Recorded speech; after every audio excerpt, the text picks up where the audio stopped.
The Quest of St. Nicholas continued. Chapter 7. The Fisher King.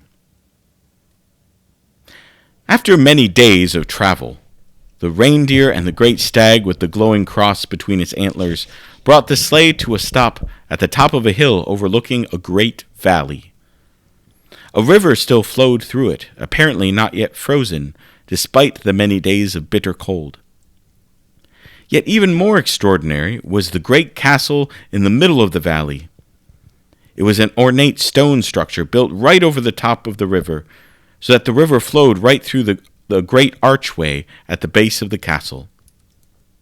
The castle bore many towers and ramparts, and was unlike any structure Nicholas had ever seen.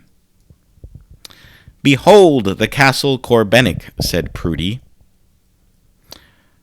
"Some call it the Castle Adventurous, for it is a place of many wondrous adventures," exclaimed Fort, with a glint of excitement in his eyes. "Yes, Fort, but we are only stopping at this place briefly, for our wondrous adventures lie elsewhere," replied Temps, in an attempt to calm Fort's excitement. "Ah, look, the Fisher King," said Spez, who, being the archer, had the best vision of them all, and could see at great and far-off distances. They all looked to where she was pointing, and they saw an elderly man in a small boat, paddling on the river through the castle's archway. "Come, let us go and meet him," said Carrie. They descended the steep slopes of the valley, coming up to the banks of the river. The Fisher King paddled up to them, and smiled through his long white beard, waved to them with a greeting. "Hail to ye, 7 servants of the Moon Maiden, and hail to ye, good Nicholas, servant of the incarnate light, committed to the quest of the Christkindle, as given to you by his mother, the Theotokos." He spoke with an accented voice, a thick brogue. "You know me?" Nicholas asked, astounded, beginning to think that perhaps he should stop being surprised by these wondrous encounters. "Of course I know ye. I have been told of your quest by some of your elven companions here. These 7 are good friends, and well known here at Castle Corbenic. Few can find their way here without the aid of these companions. Now come, step into my boat, and I will take ye to the holy relic for which you seek." Nicholas and the 7 elves climbed into the boat. It was not more than a large canoe, which usually could only seat 4 or 5 full-grown men, but due to the elves' small stature, they were all able to pile in. The Fisher King kneeled at one end of the canoe, and Nicholas sat facing him at the other end, with the 7 elves crowded in between them. Each end of the canoe curved up into an ornate swirling woodwork. Emblazoned on the side of the canoe was a symbol of a leaping fish crossed with a spear. Between the curve of the leaping fish and the spear was the image of a chalice with a small cross above it. Nicholas noted that the same image was on the mantle of the Fisher King. After some pondering about the meaning of this image, he was about to ask the Fisher King when he was distracted by the marvelous beauty of the great castle to which now they drew close. The Fisher King paddled the boat right under the great archway through which the river flowed. The tunnel inside was well lit with many torches on the beautifully carved pillars, which blossomed out into the vaulted ceiling like a forest canopy carved of stone. Carved between the archways, formed by the pillars, were illustrations that Nicholas recognized as scenes from the Holy Scriptures, and others he did not recognize. Great battles, men and women in prayer, figures doing works of mercy, angelic figures, and many more.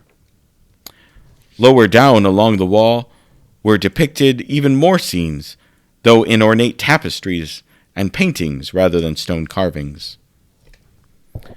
Noticing Nicholas's wide-eyed wonderment, the Fisher King said, "The scenes you see here depict the work of the light in the world throughout history, both events from the past and, according to your time, events that are yet to be." "My time?" Event yet to be? The Fisher King smiled at Nicholas's quizzical look. Castle Corbenic moves through time and space differently than you do. This place, in a way, is in a way outside of time. It was founded by St. Joseph of Arimathea as a place to keep important holy relics and spiritual treasures, to be safeguarded until needed by various men and women throughout the ages. That is, men and women who serve the one true King, the incarnate light, and who are on the quest for his kingdom, such as you yourself, Nicholas. Nicholas, still full of questions, was about to say more, but it was just then that the canoe pulled up to the stone walkway, where a group of attendants waited for them. On their clothing was the same crest of the leaping fish crossed with the spear around the chalice, though more simple and less ornate than that which was on the mantle of the Fisher King. The attendants steadied the boat and helped pull the Fisher King up to land. He leaned heavily on his attendants until one of them handed him a crutch. It then became apparent to Nicholas that the Fisher King had a lame leg. As Nicholas and the elves climbed out of the boat, the Fisher King continued his explanation. The Fisher Kings are the line of guardians established by Joseph of Arimathea, specifically to oversee and safeguard the Castle Corbenic. But one of the burdens we bear as Fisher King is the mystical wound which we receive when we take the office of Fisher King, a chronic wound in the leg.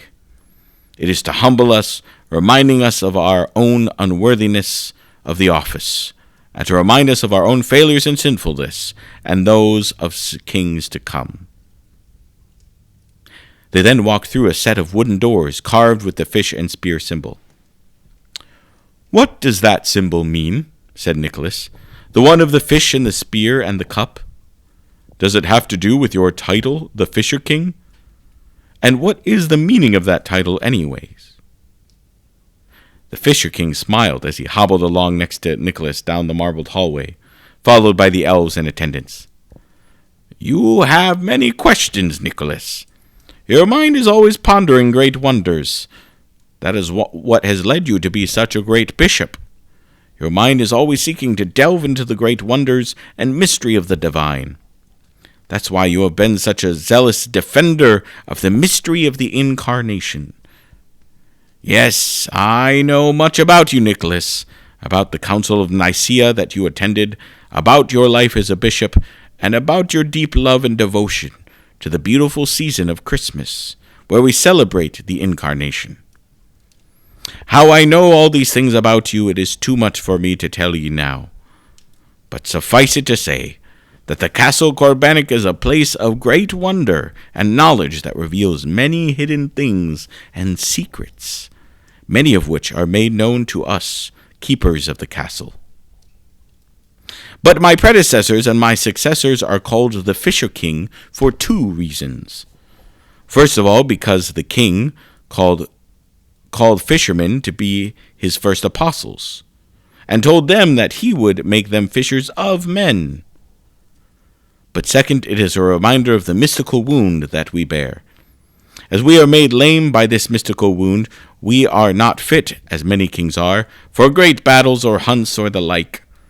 Thus much of our time in keeping of the castle is spent sitting in contemplation of great mysteries of this mystical place. And as I cannot walk well, much of that time is also spent out on my small boat in this wonderful river, fishing. For the fish and other goods of this river, over which our castle is built, is our main sustenance. And what a wondrous life it is! What men would give to be able to spend so much of their days fishing and dwelling in a place as marvelous as this, he said with a smile and a wink. As the Fisher King talked, Nicholas noticed many rooms and stairways that branched off this great marble hallway, and many more tapestries, paintings, statues, and carvings that are more than I could tell. And a great many rooms, some filled with ancient books, others with beautiful treasures, relics, and weapons. Judging from the rooms Nicholas saw off this hallway alone, he realized that one could spend decades here and still not fully taken all the incredible wisdom and treasures stored here. The long hallway ended in a large round room, obviously one of the towers. It looked to be a very homely room, especially in comparison with the majestic stone and marble hallway. This room, while still ornate, had lush carpet, comfortable-looking chairs, and a large ornate fireplace. It was lined with tall windows, making the room feel extra welcoming after the long and beautiful, though windowless hallway. At the opposite side of the round room was another set of arched doors, emblazoned with the same fish and spear symbol. They went across the room towards the doors, where the Fisher King halted. Leaning on his crutch, he pointed with his free hand to each part of the symbol. As for the leaping fish, I have already explained it to you. The fish is the symbol of the Lord's first apostles, the call to be fishers of men, and a reference to the mystical wound that we kings of this castle bear, that we spend much time fishing. It also refers to a pre-Christian legend that comes from these northern lands, of a great hero named Finn McCool, who caught the salmon of wisdom and knowledge, a metaphor for all who live here, as that is something we seek to grow in. This is a place of learning and contemplation. As for the other two symbols, in the center is the Holy Grail, the cup from the Lord's Last Supper, which had also caught the blood and water that flowed from his side at his crucifixion. The other symbol, the spear, is the spear that pierced the very side of our Lord after his sacrificial death on the cross. It is the spear of the Roman soldier named Longinus. These are the two relics St. Joseph of Arimathea bore with him as he traveled here to these northern lands. He then founded an order of kings who came to be known as the Fisher Kings, to be entrusted with the protection and guardianship of these first two holy relics. This castle has thus also become the place to keep for various other holy relics, some from your lifetime and some from other times, and times yet to come. This mystical mansion has thus become a sort of crossroads between realms, of different times and places, and between the earthly and the spiritual realm. And it is for one of these first two relics, he said, pointing on the spear, that you have been sent to us, Nicholas. Without another word, he pushed the door open, revealing a short walkway, lined with windows. Two of the attendants helped the Fisher King down to his knees, and they knelt on each side of him. Realizing the other attendants and the elves also all knelt, Nicholas followed suit. They then reverently walked on their knees down the short hallway to the doors at the other end. The Fisher King, with the help of his two attendants, led the way, pulling himself with his one good knee, while his other leg dragged limply behind. The attendants, still on their knees, pushed open the more simple wooden doors at the other end of the hallway, revealing a small but beautiful chapel. It was lit by dozens of candles, whose lights flickered on the ornate stonework and woodwork and reflected off the gilded icons. The muted sunlight cast a vast array of colors through the stained-glass windows. At the front of the chapel was a decorative high altar, with a larger-than-life image of the crucified king in the center. Just beneath the image of the Christ crucified was a glass case, built right into the high altar. Its edges were made of swirling woodwork, and the inside was lit so that its contents could be clearly seen, though Nicholas could not determine the light's source. But across velvet pillows and backed by brocade fabric with gold tassels lay a spear and a cup. The attendants and the elves around Nicholas halted at the back part of the chapel, and only the Fisher King, with the help of his two attendants, continued all the way up to the high altar. The Fisher King paused at each of the 3 steps up into the sanctuary. At first, Nicholas thought it was because the Fisher King needed to rest at each step. But he then noticed the silent movement of the Fisher King's lips, murmuring a silent prayer at each step. Once he was up the few steps, the Fisher King and the attendants then lowered themselves down, laying face down upon the floor, and remained there for some time.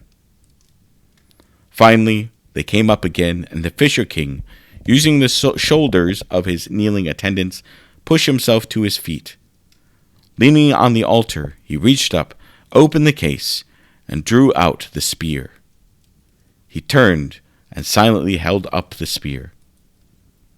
In response, all the Fisher King's attendants and the elves all fell prostrate. Nicholas again followed suit. The small group rose up again to their knees, and the Fisher King, now using the spear as his crutch, hobbled down the aisle right up to the kneeling Nicholas. For all the reverence and prayerful quiet they had shown in obtaining the spear, and for all the ornate beauty of the chapel, the spear was itself actually quite simple and unadorned. A simple, straight wooden spear with a metal spearhead. The wood close to the head bore a slightly more reddish hue than the rest of the staff, but otherwise there was nothing noteworthy about the spear. That is, until Nicholas noticed the edge of the blade that glinted with red, as if a red liquid were dripping down the edge of the blade. But he woke from his musings as the Fisher King extended the blade toward Nicholas and touched it to each of his shoulders. And the Fisher King said, as he dubbed him, "Nicholas, I dub thee the Santa Nicolaus, for you must continue to strive and struggle for the sanctity demanded by all who bear this sacred spear. None are worthy, but are only made worthy by the blood and water that flows from the side of Christ the King, drawn forth by this very spear. But you, already living as a servant of this Savior King, who is the incarnate light, the Word made flesh, who shines in the darkness, and the darkness has not overcome it. So now you shall be a knight of the incarnate light. By the might of the magnificent majesty of the mystery of Christmas, of Christ the King's coming into the world, of which the hosts of heaven heralded, and with harmonious hymns hailed his coming, with great songs of Gloria, arise now, Santa Nicolaus, knight of the Christkindl, commissioned to a great quest for the Christkindl, to conquer the Krampus. For that is the name of the gathering demonic darkness that you must defeat. The crooked and cruel creature of demonic darkness that seeks to steal hope and joy from the world, to infect the hearts of all, but especially of children, with the cold darkness of the prince of this world, who seeks only to destroy. But by the King, and by the guidance of his mother, the holy Theotokos, by the empowerment of the 7 virtues, and by the fire of the incarnate light, you are now to be a ferocious force against the foe, to dominate the darkness. Rise now, knight of the Christkindl." Nicholas raised his head and arose, taking the sacred spear which the Fisher King had offered to him. As he did so, he recalled the third of the 4 words offered to him by the Moon Maiden. The third word, a spear. To battle the darkness, you must obtain the holy spear of St. Longinus, the very spear that pierced the side of the king at his sacrifice.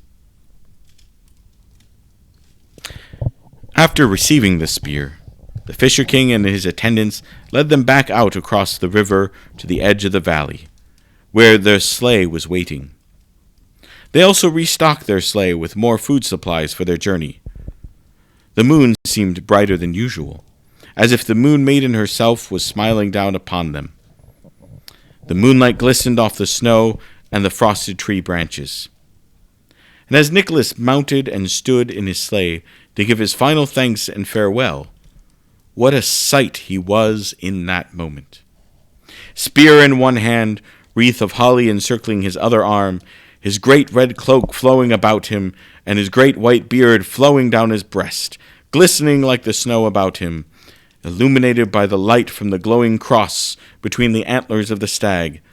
Santa Nicolaus, as the Fisher King had dubbed him, stood like a glowing crimson warrior, like the knight of the Chriskindle that he had been christened to be, like a thing out of legends, ready to rage against the forces of darkness. His eyes burned with a new vigor and focus as he knew his mission. The Fisher King and all his attendants themselves, awestruck by such a sight, then knelt and asked for a blessing from the good Bishop Nicholas. After receiving the blessing, they rose. The Fisher King said, "This sacred spear, Saint Nicolaus, shall serve as the bishop's crook, your walking stick, and your weapon against evil. It has been soaked in the precious blood of Christ. Embedded into the shaft, just beneath the spearhead, is a sliver of the true cross, upon which Christ the King was crucified. Go now on your quest. Defeat the darkness and save the children." "But where am I to go to find this Krampus, this demonic beast that I am to defeat?" Nicholas asked. The Fisher King pointed to a particular star in the sky. "Continue north. Follow that star. Polaris is its name, and it will lead you to where you need to go. And besides, the stag with the beaming cross between its antlers will not lead your sleigh astray."